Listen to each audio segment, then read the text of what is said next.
RFP Plus lets you designate categories and subcategories at both the vendor and ticket level. In this video, I will show you how to add these categories and how they are incorporated into the creation of an actual RFP. Let's begin. First, find your Settings drop-down menu at the upper right-hand corner of your admin dashboard. You will then select Templates. From here, you can select to create custom categories and subcategories for either vendors or tickets. While creating the category, you can easily apply it towards other companies or entities that you are managing through RFP Plus by checking them off in the list.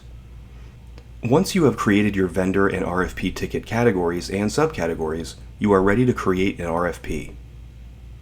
From your admin dashboard, navigate to the Request for Proposal section. From here, you will select the blue Add Request for Proposal button here. This will bring up the RFP ticket creation window. Upon filling out the subject, description, and due date if applicable, you should see the Categories menu.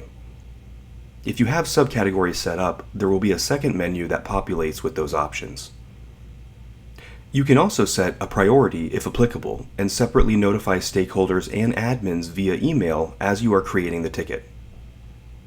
The next section is for assignment of the ticket. You can choose to assign it to either yourself, another admin, or if you are ready, you can assign it directly to the vendor. The vendor categories you set up earlier should now be keyword searchable from this section, allowing you to quickly see all vendors of a given category before assigning. You will also see any other contacts for this vendor if you have multiple.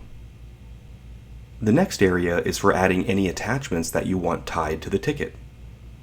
The attachment can also be sent as a separate attachment in the email that gets sent to the vendor upon submission. It is almost mandatory in most industries to have multiple bids sent to different vendors in order to be transparent.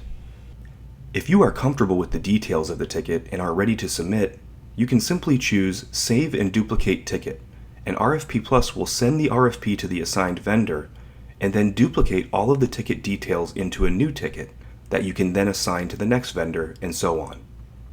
This concludes our tutorial video on creating custom categories and RFPs. If you haven't already, be sure to check out our video on using RFP Ticket Dashboard and creating reports.